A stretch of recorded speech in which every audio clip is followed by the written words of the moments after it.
Welcome to The Vinyl Guide, the podcast for record collectors and music nerds. Here's your host, the biggest record nerd of them all, Nate Goyer. Well, hey everyone, it's Nate. Welcome to episode 556 of The Vinyl Guide, the podcast for record collectors and music nerds. And as you guys can probably already tell, I've got a really bad flu. And so I'm going to keep these upfronts quick today. This week, we are welcoming comedian and music fanatic Shapel Lacey. Now, first off, I don't spend a lot of time watching television, too much video. I'm mainly music. But when I do make time, I always prefer comedy, especially stand-up comedy. When I get some spare time, I like to transport myself to a happy place, and comedy certainly does that for me.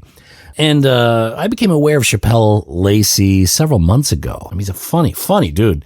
So I kept watching his videos, and he became firmly entrenched in my algorithm. But then I started noticing his T-shirts.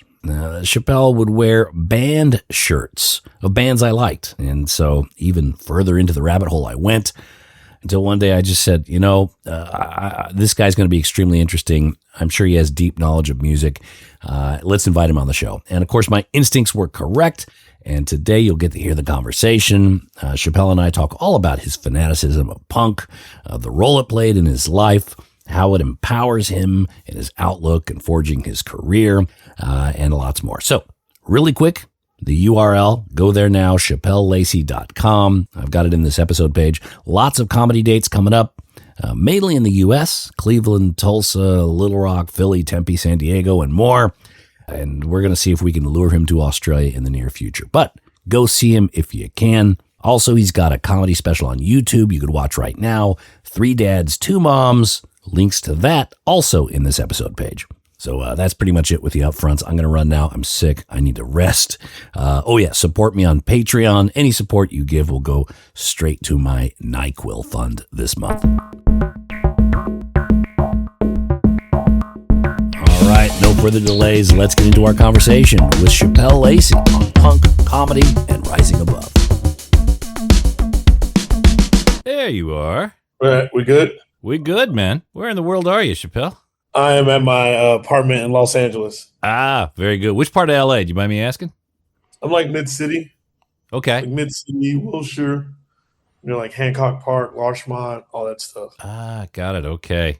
I get out there pretty regularly, but I'm just now kind of figuring out kind of where's where, I guess like near Koreatown, stuff like that. Like I'm like out that way. What's your closest record store? Closest record store to me, what's it called? Gosh, it used to be on. It's on Hollywood now. It used to be on Sunset. Not Amoeba. Amoeba. Oh, Amoeba. Okay, got it. Okay. I say the new Amoeba is probably the closest one, but I've been to the old one. Yeah, very good. I mean, I haven't been to the new one since they. Yeah. Do you spend much time in record stores? You know what? Mainly when I'm out of town. Mm-hmm. I think when I'm out of town, like I don't spend a lot of I couldn't say a lot of time. I think when I was younger, I probably spent more time because some of the record stores that I would go to would have these kind of like rare, like punk. I would listen to like a lot of this these Swedish hardcore bands, like super deep cut bands, but Swedish hardcore punk bands. And I would have to go to this specific record store back home in Arizona called Eastside Records. And they carried a lot of the stuff in there, as well as like some other like deep cut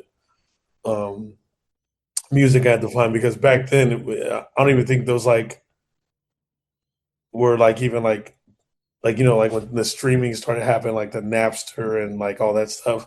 I don't even think any of those bands were like, it was a time where like you literally had to go to the store. Yeah. Okay. You can barely find them on That Darby Crash behind you? Yes, it is. That's a cool piece. Oh wow. Yeah. I think his gravesite is like literally like 15 minutes from my house. I was just there. I would on my way to LAX. On my way to LAX the other day, or a couple weeks ago now. I said, well, I got some time. Let's go see the old boy. And so I found it, and I didn't, and I posted a picture online, and a few people suggested that he was Catholic because of what was on his gravesite. There was I guess really? a Catholic. What do they call the bead? Verse or I guess not even the verse. The beads, whatever. Catholic beat. Rosary. The rosary, yes. Yeah.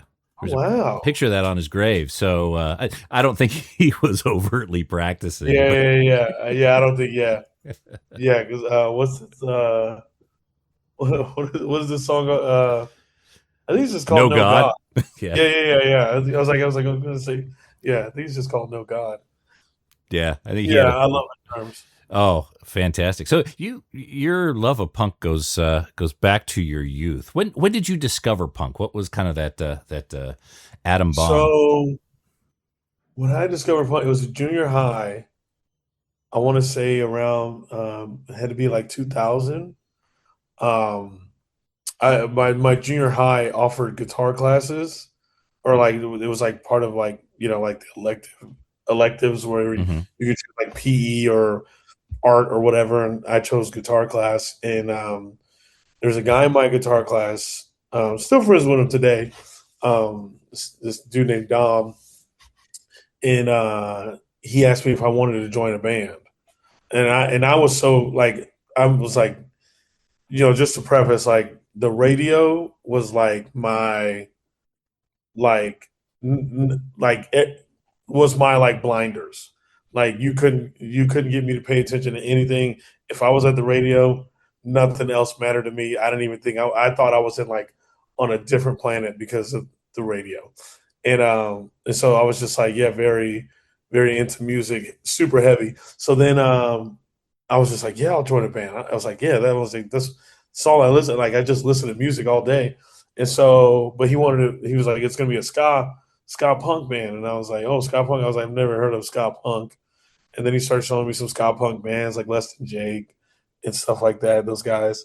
And then his brother wore had this Black Flag shirt, and I saw that it's the Bars logo that just like was like I was like, what? I go, what is that? He goes, it's Black Flag. He goes, you never heard of Black Flag? I go, no. And then he showed me. We went to his computer, and he like downloaded a video and he showed me Black Flag in 1981. Rollins just had joined the band, and they were playing Rise Above. And this video is like on YouTube. Mm-hmm. It's like it was like a Target video. Target video. Target. Yeah. Yep.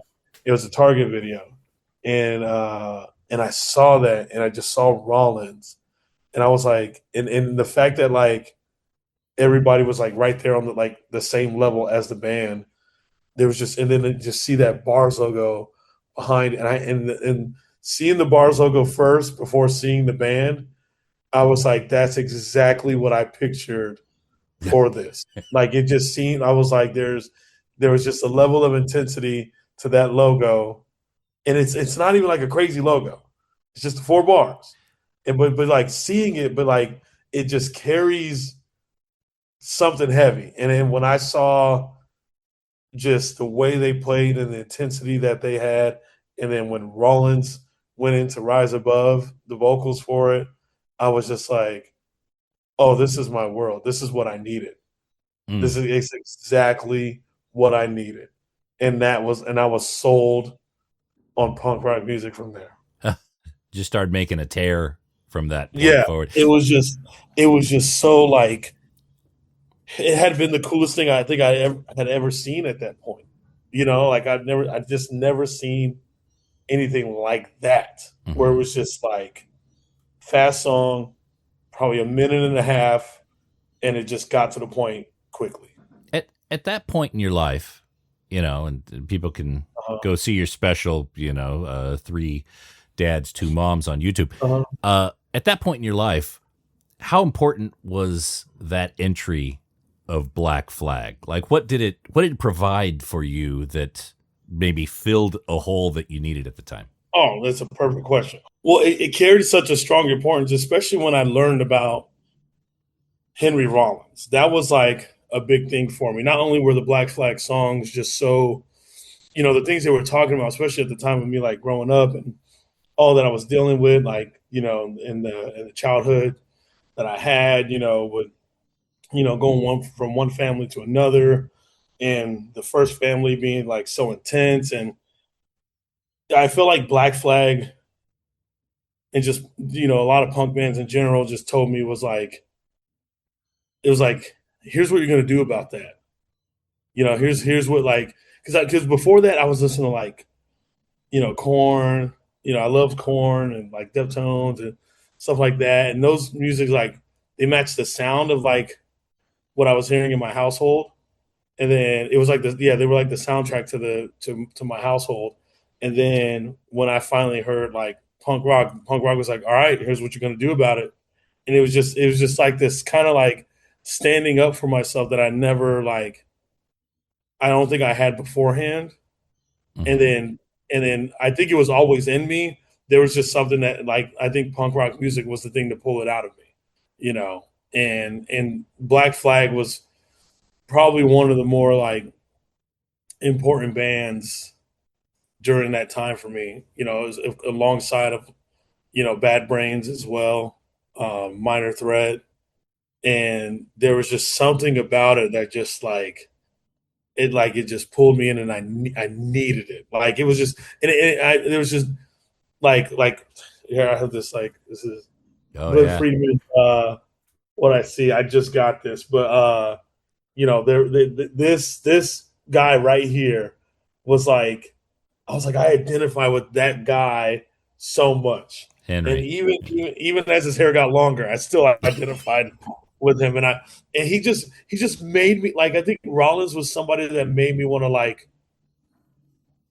learn about myself and understand myself, Hmm. you know, and especially through a spoken word. I've seen him speak like quite a few times, on his spoken word tours and stuff like that. And, even got to like perform, on stage with him, at a festival in Ohio or whatever.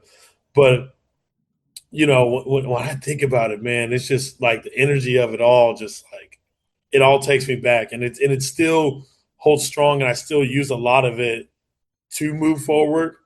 I'm a lot more peaceful. I'm not as aggressive as I used to be, but and it just, I mean, yeah, it was just a very, very, very, very important thing in my life. I mean, my anger management teacher, my third one in college. You beat up the first two? Yeah, exactly. First two didn't make it. No, but he he he basically took my love for like Henry Rollins and used a lot of his things to kind of like help guide me through my anger, and just like basically was like, he was like, this guy holds that same feeling that you have, but look what he does with it. And I Mm-hmm. was like, oh, you're right. I was like, it's more of like, he's always learning. He has this like he takes his aggression and he aggressively learns, and just seeks out, and he's constantly traveling to like learn more about not just himself but like people in general. And I'm like, so it was like, oh, I can shift this thing. It's funny you point that out because I know a lot of the new metal, some of the bands, Korn. I'll say it's more commiserative, where Black Flag and Henry particularly is very empowering. Very empowering. And they even talk about, it's, what are you gonna do? You gotta Yeah, rise above. And look at right as Henry. well. He also transformed his body, his whole Yeah, attitude on things. He took control and has made an amazing life that's yeah, inspired so many people. yeah. I mean, truly, truly inspiring for me. I mean, just to be able to do the things that I'm doing, I give a lot of credit to like just paying attention to that. And I'm glad it was something that like came into my life, and it came at a time where I really, really needed it, especially you know, since we're like, growing up, I grew up in Arizona, right? Arizona desert, not a lot going on out there. Predominantly, white, not a lot of black people out there. And I'm a kid that loves, punk rock and skateboarding, and being a black kid that doing that. not, and I got shit from like everybody. It wasn't just like one race or whatever. Like it was just everybody. Because it was something that, at that time that wasn't like everyone was like, what the hell is like? Shouldn't this kid be listening to this or doing this? But it's like, no, these were the things that like I really gravitated towards. You know what I mean? Like, like I said, the radio was like just a thing for me. You know, um, I think it's what made me open to the world and open to other things. And from my earliest memories of just listening to like like Funkadelic, you know, and then from my mom listening to like Bobby Brown in the house and like New Edition, and then the transition to that, and my stepdad listening to like what Ice Cube and all those guys were doing, in the late '80s, early '90s, and then all of a sudden I just switched the station and I hear Mississippi Queen by Mountain for the first time, and I was like, oh, that's cool. And then I started getting into the grunge and like hearing all that, and I was able to explore so many different worlds, and then even to jump into like Goo Goo Dolls, like but I had all these things right there for me, and I didn't think of it as like only this person listens to this type of music. I've never thought of anything I've ever done like that. I go if I'm a strong believer, like if you feel it and you like it, go out there and love it, because it is a you know it's a very strong feeling. And you like I feel like I freed myself. Hmm. If that makes sense, like I feel like I was able to like free myself and enjoy these things, and not and punk rock made me realize like you don't have to care what it's not about you belonging. It's you don't have to belong. You can just live and love what you do. Well, in understanding that and seeing your act, getting to know you through those mechanisms, Yeah. sometimes I'll when I formulate questions, it's like, do you have a guilty pleasure? But I would imagine you don't. You're very proud of everything, very deliberate, and if your muse takes you in one direction that could be unexpected for Yeah. others, you don't give a shit. You just want to explore it. Yeah, it's not to fit in, it's not to be cool or anything of that nature. Like I because at the end of the day, there is some weird connection to all of it when you really think about it. You know, because what I've noticed is a lot of people have that like a lot of artists that I love kind of have that same feeling. They're just speaking it a different way, if that makes sense. And and that's what I've like been able to like really kind of like realize. It's like, oh, hey, we're a lot more alike than we actually are different. You know what I mean? And you know, I mean, if you think of NWA's first album and Black Flag Damage, it's almost like, I mean, they're almost speaking kind of like, speaking out, out about like injustice, with the police brutality in LA around that time. And, all these things of how they were truly feeling and what their environment was. Those albums kind of correlate more than they are different, That, and if you really pay attention to it, you can really catch it, that's but you gotta be your brain has to be open. that's so funny. You bring that up because when I was a youngling, I'm 20 years older than you, but in the 80s, I was a metal kid, Maiden, and a lot of the thrash was coming up. But I started getting into hip hop, Public Enemy. I was going up to Oakland to see NWA. And it was, I saw one of the few concerts the five of them did together. It was, I was trying to explain to my metalhead friends, it's like, this music is as heavy as this other music. You just have to be open to that. You have to be open to that. Cause like, I mean, because especially NWA was being called out for so much of what they were speaking, and they were just telling everybody like, this is what we live in. Mm-hmm. Like you're saying like it's like no, this is what we live in. We're speaking what we live in.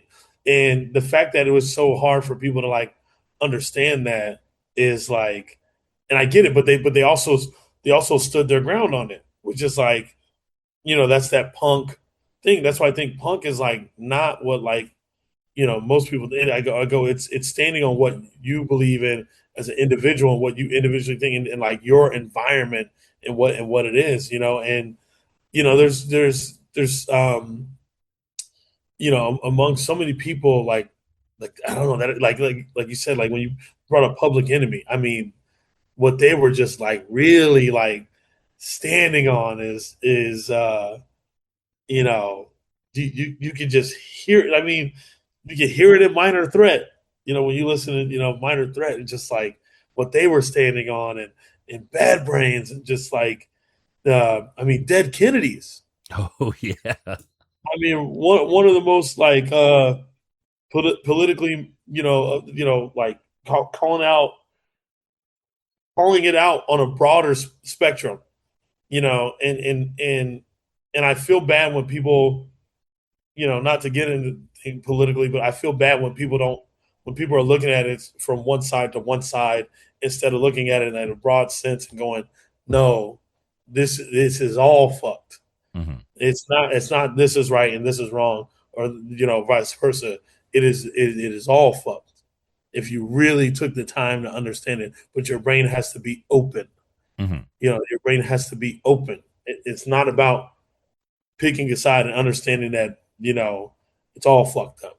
So it's I don't know. I just love what those things have like you know have done for me musically. You know what I Mm-hmm. mean? Like it's just so cool. Was there a community in Mesa, like the Bay Area, LA? There's big Yeah, punk yeah. communities, but how I was mean, it? it wasn't a scene obviously like those where they're just so highly talked about. But it was our scene. You know what I mean? And you know, I would go to. I mean, I would go to shows with friends. A lot of times I would go by myself because I was just like, we got this venue back home called the Nile. It's in Mesa, Arizona, and it has two levels. They have the basement, which was like the all ages shows, and then they like they had the upstairs, like that was all ages depending on like whatever band was playing. But I spent a lot of time in the Nile basement, and I would go see any type of band. If there was a band playing in there and it was $5 to get in, I was panhandling at school or outside of a Ross, asking for $1 from like so many people just to get the $5 to go to these places. And the thing was, I would have these nights at the Nile basement, and I would go to school the next day, and I'm like, man, no one knows the kind of like the kind of like environment I was in last night. And I'm like, I can't explain it to people unless they like go there. They're like, you're just jumping around, you're just moshing, you're letting people carry you, and they're like, what does that even mean? And it's like it's not that, it's the energy of it, and the urgency of that to me is what makes it like is what made it all more beautiful. I would just have these stories to myself Mm. that I would just go. I'd be at school. You know what I mean. The next, like I said, the next day, there was. Meanwhile, no one knows the night I just had, but I do, and it's cool that I knew it. You know what I mean. And it was just hard to share with people, but I was like, whatever. Okay, I had it. You know what I mean. Yeah. What came first, punk, making music, or cheerleading? I was already the punk stuff. That was our cheerleading came second. Mm-hmm. You know, um, cheerleading came second, and, and honestly, people, I've had quite a few people say they're like, honestly, that's the most punk rock thing you could do is become a It is. cheerleader. You know, what I mean? And here's the thing: I didn't care. Like no, like I didn't care, and you know what? And no one else like I wasn't made fun of for like cheerleading because like I think there's this thing when you own something so strongly, like there's not really anything people can really try to like make like they can't really take anything, they can't take that away from you Yeah. because it's like you're just like okay. And when you give people that, it fucks them up. Giving someone just like they have no power at that point. They have no power. It's like, okay, mm-hmm. it takes it all away. You know what I mean? But like, you know, that it's just, I don't know. I thank the world of punk rock for like giving me that kind of like attitude. Is just like, okay, I'll let you have that. I'll let you think that. Cool. Yeah. You know, just move on. You know what I mean? It's interesting because thinking about it, you know, I would imagine cheerleading is very much like being in a band, and your career is being solo. So those two worlds are two different muscles, I would imagine, get exercised there. Yeah. Yeah. Because you know, in cheerleading, you get in with bands, you got other members up there. So if, you know, you mess up, you know, it's almost like we all messed up. You know, we were all in it together. Whereas like with stand up, you're just solo. Like if they don't laugh, it's because of that individual on stage. It's fully on you. Yeah, it is. He's got to deal with that. But I mean, you know, comedy and what's cool about that is like, you know, I've looked at like some of my favorite people, and I've, you know, all the writings that I've read of like, you know, Rollins and, you know, one of the more probably this is probably my number one is probably James Baldwin. Okay. James Baldwin is someone, man, that I just highly adore. You know, he was such a kind of I would say an underrated person during the civil rights and all that stuff through those earlier times, and the way he spoke, not just for like black people, but like people as a whole, you know. And he was also very punk rock, you know, in his aspect, and I think that's why I gravitate towards him, because he was also a gay man, and you know, and especially during that time, even, you know, there's still a lot of struggles in that world today, but like even during that time, you know, to be able to speak out and speak for his, I mean, multiple communities in a sense, you know what I mean, and standing up for black people, and then also standing up for the gay community, and just like and he's someone that I, you know, that I think is like freed himself, and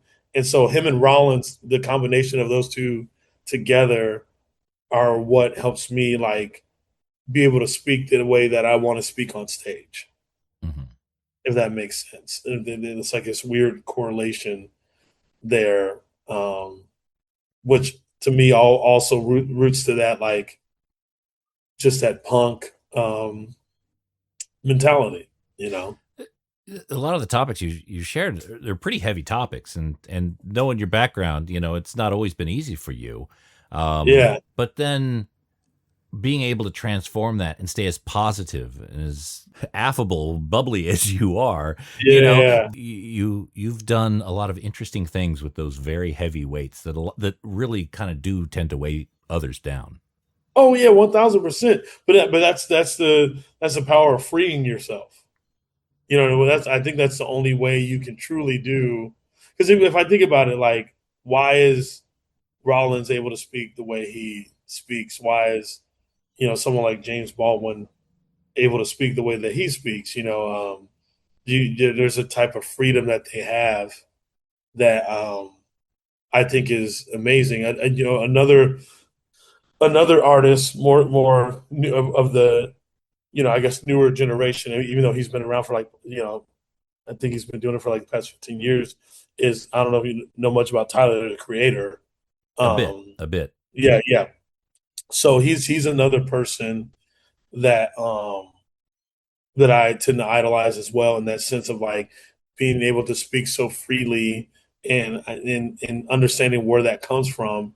And so those are the people that I like look at like, oh wow, that's what that is, you know, where it's just like, okay, like you're able to release things in a way that like it shows healing. You know, and the thing I've learned with my stand up is that people love triumph. They love to see triumph. And the things that I speak about in my life aren't of defeat. And I think that's why people can get on board with it. To speak on like, have an abusive stepfather, but also like coming around to being cool with them is like that's a lot to like.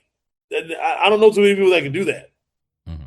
I don't know anyone that's ever like spoke on someone that is like treated them in such a way and probably made them feel the lowest of low, and to come around years later and be like, well, yeah, that's what happened. But hey, I love them. Mm-hmm. Like there's times where people be like, fuck your stepdad, fuck that dude, and I'm like, they're like, I hate him. I go, I don't.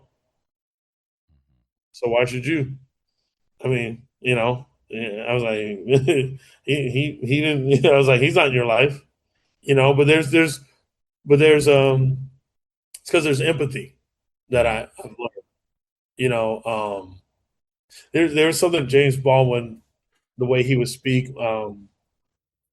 He he's when he spoke on the racism, the stuff that was happening to black people and in during like the early 1900s, if you will, or whatever, and just speaking and standing up for these things. He spoke in a way that he said something that I thought was dope. He said, "I feel sorry that the white man in America has to feel this, like this is what they decided to feel towards the black man in America." And I was like, wow. I was like, how did he find that? Like how do you find, like I feel bad. I feel bad that you need to feel racist and hate this culture, these people who also share the same ground as you. I was like, what? So then I thought about, okay, I go, what would it look like if I didn't hate my stepdad? I go, what would that look like? I go, hmm. And it's not that like I was trying to like be clever or do something. I just asked myself that question. What would that look like? Because when I first started doing jokes about that, like, and it was just dead on stage. Like I was getting my ass kicked up there with trying these jokes, right? And then when I would listen back, I go, why is that? I go, oh, you sound like you're upset. That's what it is. You sound more upset than you sound like you hear. And I'm like, I'm sitting here speaking like, why are people not laughing at this? It's because you sound upset. You sound like you still like there's just a strong hate. And in which I was like, that's not what I want. So then in this weird way, I just asked my mom about my stepdad's upbringing, because she's known him, I think they've known each other since they were, teenagers or whatever. So I just asked. Mm-hmm. And then learning about what he went through, I was like, oh, he doesn't know any better. I'm not making excuses for what he did, but that's another level of like putting that into consideration. Like, oh, he doesn't know any better, right? Because he got the same treatment. So it's just like These were the tools he was given. Those were the tools that he was given, and when you think about a person's resources and their environment, it's like, oh, that's all they have. You know what I mean? All someone has to know is that, oh, I'm supposed to hate black people. You think about a little white kid that was born into a white family in the 50s in the South or whatever, and they're a toddler, and they're hearing these things of like, oh, black people disgusting, this and this and this and this and this. So that's all they know. Mm-hmm. So they're just doing exactly what there's just a cycle of it. Meanwhile, they don't even know. It's like, oh, we're a lot more alike, Mm-hmm. but there's just like power in that to me. And I don't know. It's just dope. That's incredibly insightful. And it's kind of like the notion, I can't make you feel anything. It's you that makes the decision on how to feel and how to interpret things and what to do. Yes. Yeah, that's what I'm saying. I was like, I can't make my stepdad a better person. Mm-hmm. I could just take myself out of it. The fact that I could take myself out of everything that happened to me with him and go, I feel bad. Mm-hmm. There's power in that, and I see it, and it made me understand what James Baldwin was like talking about.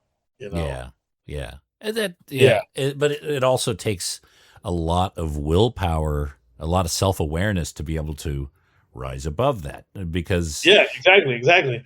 But like I'm telling you, like these lyrics from punk rock are just so like, I mean, the Minor Threat song "Stand Up," like, there's just at the end when he's just like, stand up, stand up, stand up, and be counted, and it was just like this, like I just felt like this, like it just makes you want to rise up.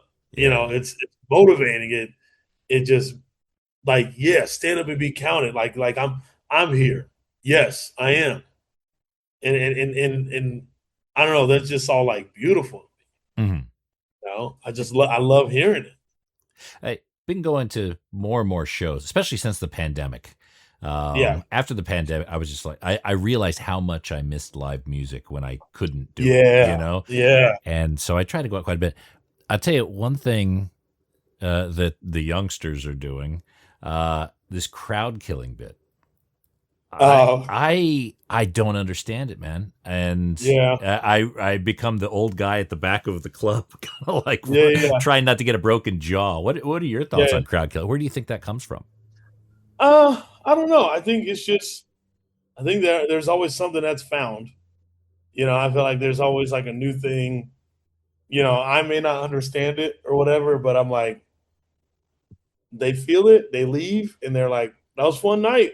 Mm-hmm. You know what I mean? Like, I'm like, and if they leave with that, then I personally, I'm too big to be out there. Just I do love enjoying a show in the back. I can get the feel. There's certain, actually, more so recently. There's actually one band that'll make me like actually get down in the pit. That's Turnstile. Like Turnstile. Actually, I went and saw GBH. When did I see GBH? Also, GBH is one of the bands that I've like seen like the most.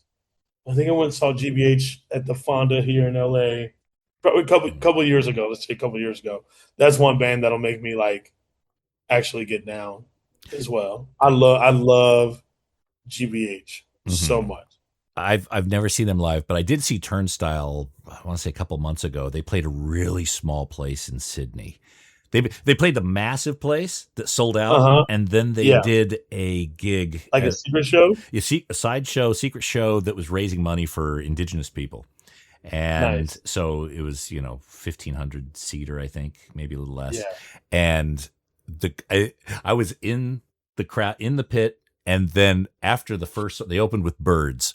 After that song, I was like, clearly I don't belong here. I need to get the fuck out. I almost got, the guy next to me got like feet right in the face. People were diving, but feet first. Yeah. I was like, okay, this is. The feet first diving. Yeah. I know. Yeah. I know. It's a lot. It's a lot. It's so funny. I was watching Decline, some clips from Decline of, what 1, 2, or 3? The first one. The first one. Yeah, the first one. And it was Circle Jerks. And just watching that crowd go crazy as well. I'm like, it was like still same energy, it's just different movements. Yeah. So My War, side 1 or side 2? Man, My War, bro. That's a tough one. Bro. That's a tough one. It's a good question. You want to think about it for a while? Yeah, I've think about it for a while. That's like asking me like Liam or Noel. Oh, you don't, okay. You weren't on one of their sides or understand one more than the other. I love them both. They're both They're both my lock screen on my phone. So so let me ask you, because I like the early Oasis. Like, I kind of tapped out about halfway through Be Here Now. Okay. Do I need to explore more of their catalog? It would never clicked with me. You know beyond what? that. I think so. Yeah, like, I wouldn't say all the songs after, Be Here Now were like fabulous, but their last, their final album. But yeah, as far as like Be Here Now, like phenomenal. I see where people kind of like dive off after that, but they have there's There's actually a demarcation point on Be Here Now. Right after Magic Pie, I'm like, yeah. Everything else beyond and a lot of people feel that, and I get that, but I feel like, their last album, Dig Out Your Soul, is a really good album, and that was the last one they made, and they were almost hitting this like kind of different vibe as a band, but it was really good. Mm-hmm. You know what I mean? And so most people, I don't think a lot of people have given that album a chance, but I think I think you should give that one a chance. I will. Did you go one? Very, very. It's super, like very, very rocky, like very, like just like good, like some solid like riffs, and mm-hmm. It's very, very rock. I would say it's as if so from the first album, the song Rock and Roll Star. Mm-hmm. I'd say the album like is almost like it's almost like a bunch of Rock and Roll Star songs on that album. Mm-hmm. On that last album. Okay. Well, I'll give that a go. It's it kind of got it after a while. It felt indulgent at the time, and but I'm happy to revisit. I think they were just like, I mean, they had, I mean, also, I mean, they were a band that hit big like really fast. You know what I mean? Like all of a sudden, 1994, they dropped Definitely Maybe, and it's just like, mm-hmm. and they're just like the festival kings. And then, touring and stuff like that. And then obviously then when What's the Story Morning Glory, so no artist is doing that off the first, like who's doing that now off the first two records? Oh, geez. That's, yeah. Like Turnstile, like the Glow On was their third or fourth album, I think, or whatever. Yeah. That was the album that like, kind of that album that like obviously showcased them into the more mainstream success and stuff like that. I think it's just a different time. You know what I mean? Yeah, but Oasis is even a level higher, maybe even two levels. That's yeah. Obviously, you caught them on their recent reunion. Yeah, I saw them 3 times. I saw them. I saw them Manchester, London, and then L.A. Wow. Okay. I listen, when it was announced, I was like, I have to see them. I have to see them over there. I have to, because I like all the videos I would watch, of them playing Wembley and playing, these big concerts out there, and the energy from the people I see in the audience. I was like, I need to be in that. I was like, the States is different.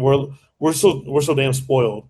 I think sometimes we don't feel like we have to move or whatever for anything. But I was like, over there, it's Bible to them. So I was like, I have to like be in that mix.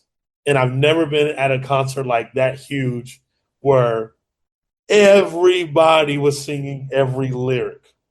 And every time the next song would start, just a thunderous amount of cheers.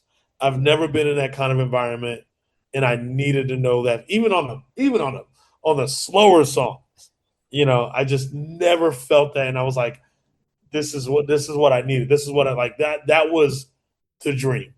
Yeah. If there's anything I've ever dreamed of, it was that. I heard the Wembley show holds like the UK record for most beer sold at a festival. I believe it. Or in the stadium. Yeah. I believe that. They drink out there. Oh, they do. Yeah, it gets blinding drunk. Like, it's so funny. It's interesting. Like I've realized, like, because I don't drink or anything, but it's just such a thing for them. They don't like think of not drinking as like they're more confused if someone like they're like, oh, like why?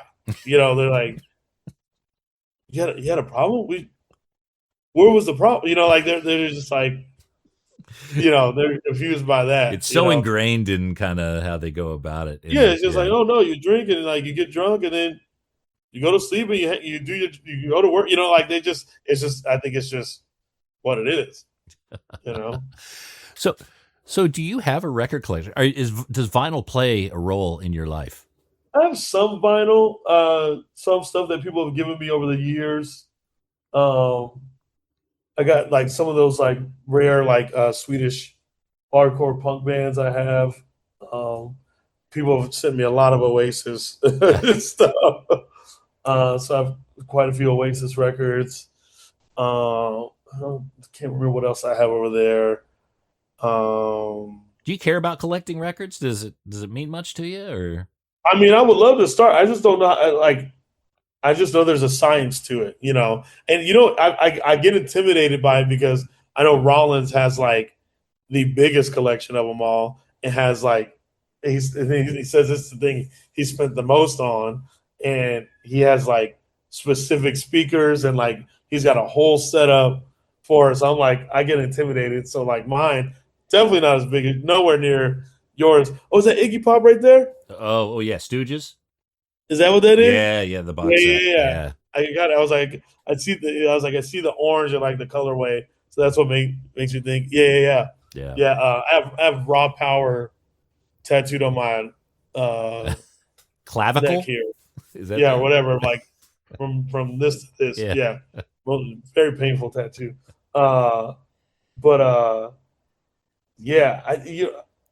No, I don't have that. I don't have that. Okay. Have you spent time with Henry? You guys talk music a bit?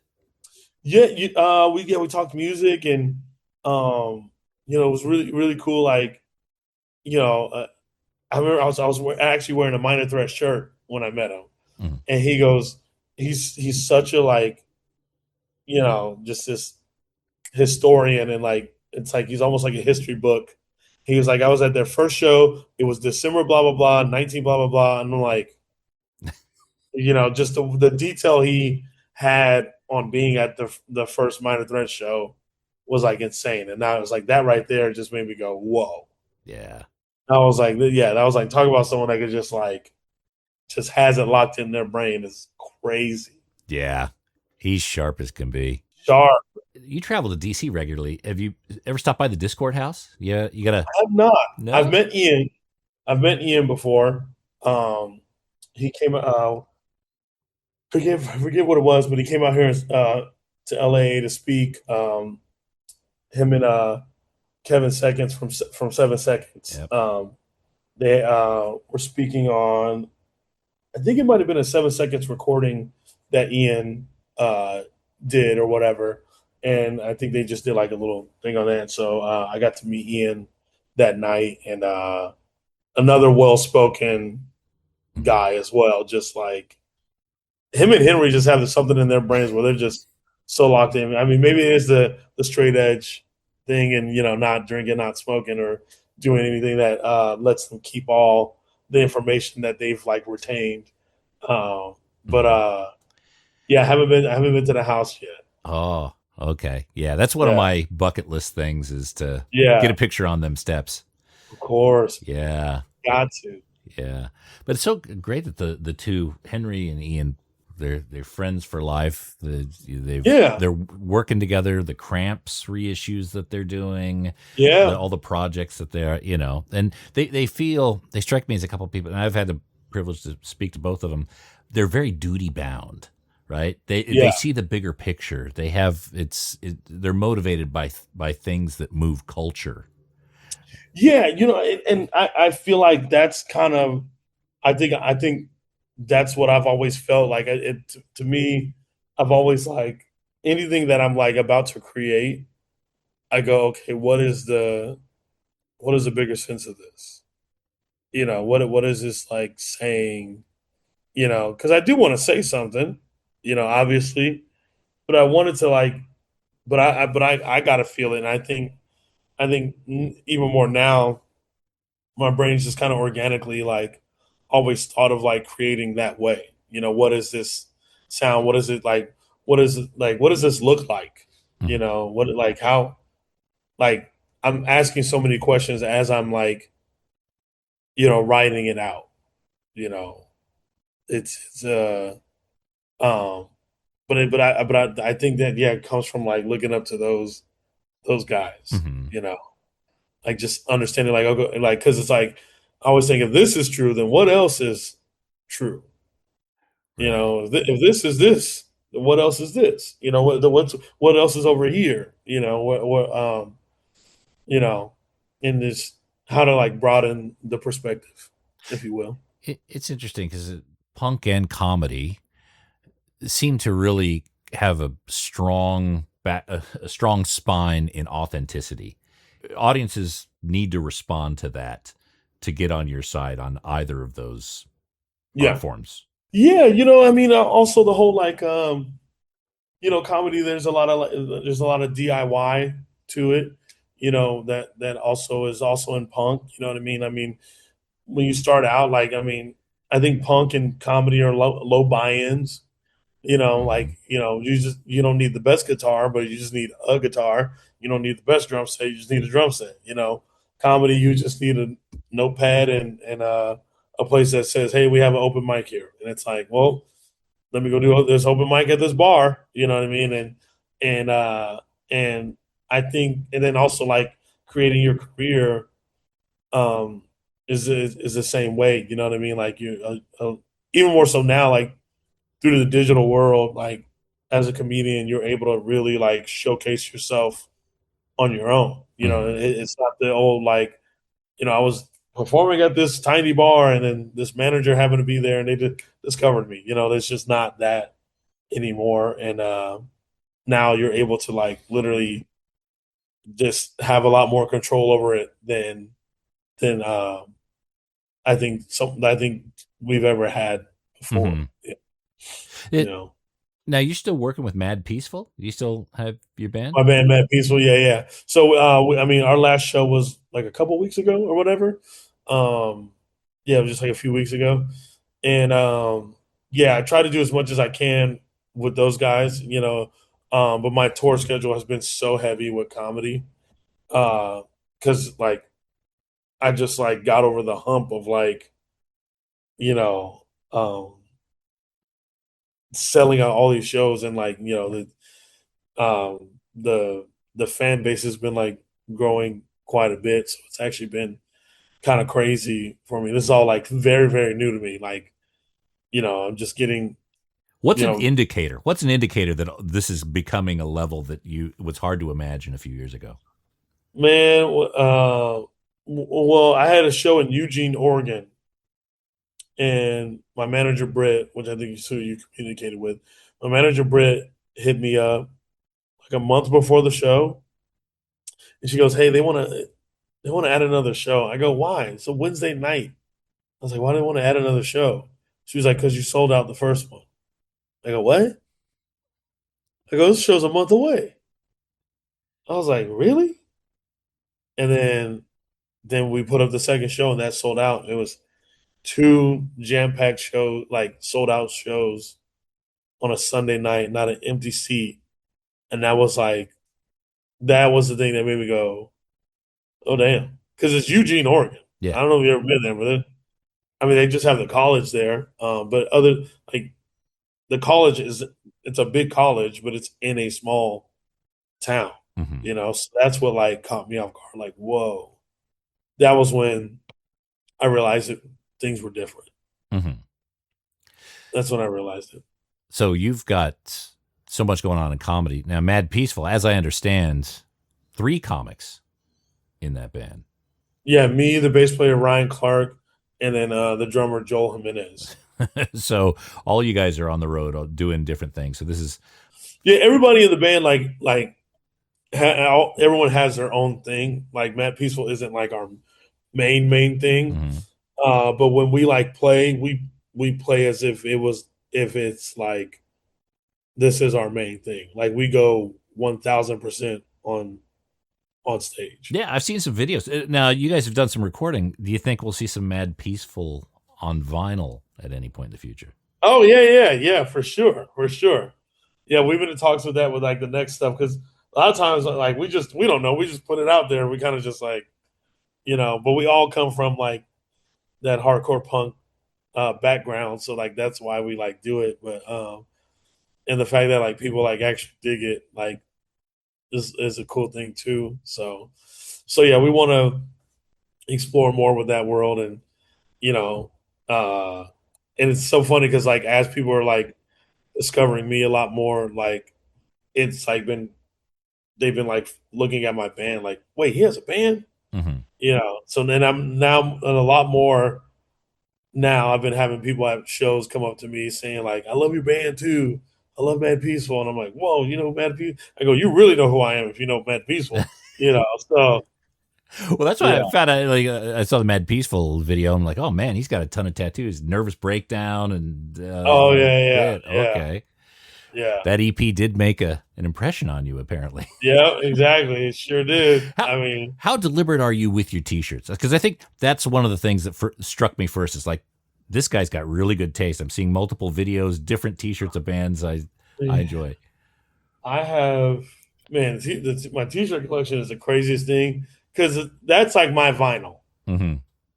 T-shirts are like my vinyl. I love a band T-shirt, and I love finding like dope ones, like unique ones. Yeah. I mean, everyone has the same Misfits shirt, but I'm like, not everyone has this one though. So like I'll find like some kind of like out there, and it's just through digging, just digging for it. Like if I say this, the one thing that I probably spend the most money on is probably T-shirts. Okay. All right. Do you go through like the vintage stores and be like, oh my God, that Pat Benatar one for $400? No, I don't do all that. Okay. I don't get the foreign. No. I'm not that. No, I just find like, the ones that I like. I mean, sometimes I'll find like a newer drop, and I go, oh, I like that shirt. But if there's one thing that gets the most compliment or like comments on, it's my T-shirts. People go crazy for whatever shirt I have on, and I'm like, and meanwhile, I've been that way since I was a kid. I've always like, oh, I want that band shirt. I want that band shirt. I want that band shirt. I've just been that way. It's not anything like I'm not forcing anything to like, like showcase this. It's just, oh, I like that shirt. Yeah. And then I try to buy like, I try to buy like a polo or something like that, but the band tees just always make their way back to me. I'm always like, okay, I'm done with band shirts. Yeah. Do you have any flyers? Do you do any of that sort of thing? No, I don't have any flyers. I have things I have. So I have like this big Oasis picture here from them like 94.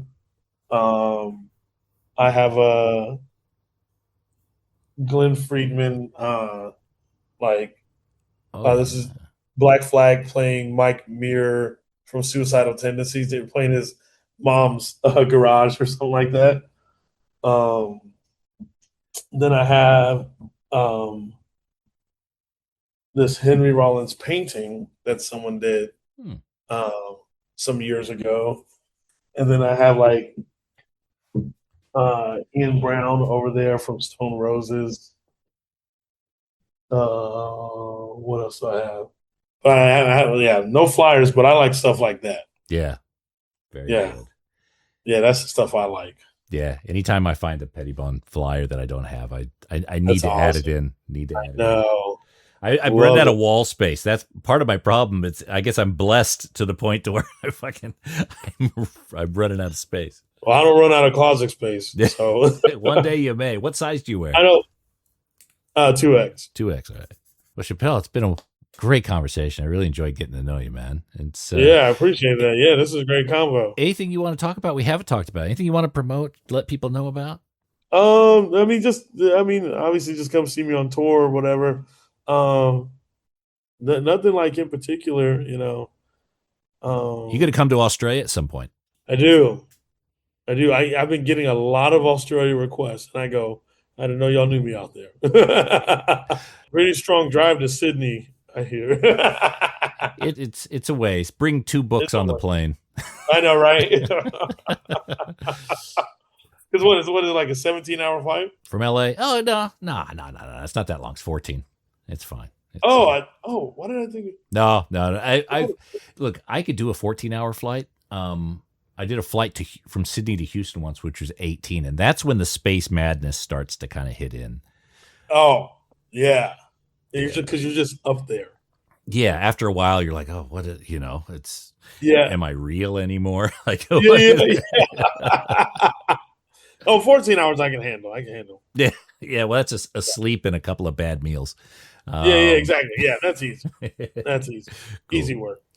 All right, Shapel. Well, thanks again, man. I'll make sure we put links in this episode page to where people can catch you on tour. Hope to see you down under. Sure. And mate, anytime you have anything to share, especially if Mad Peaceful is coming out with a record, a single, something like that, you let us know. We'll make sure we let our audience know about it. All right, sounds good. Thank you so much. Take care. Be well. All right. Cheers.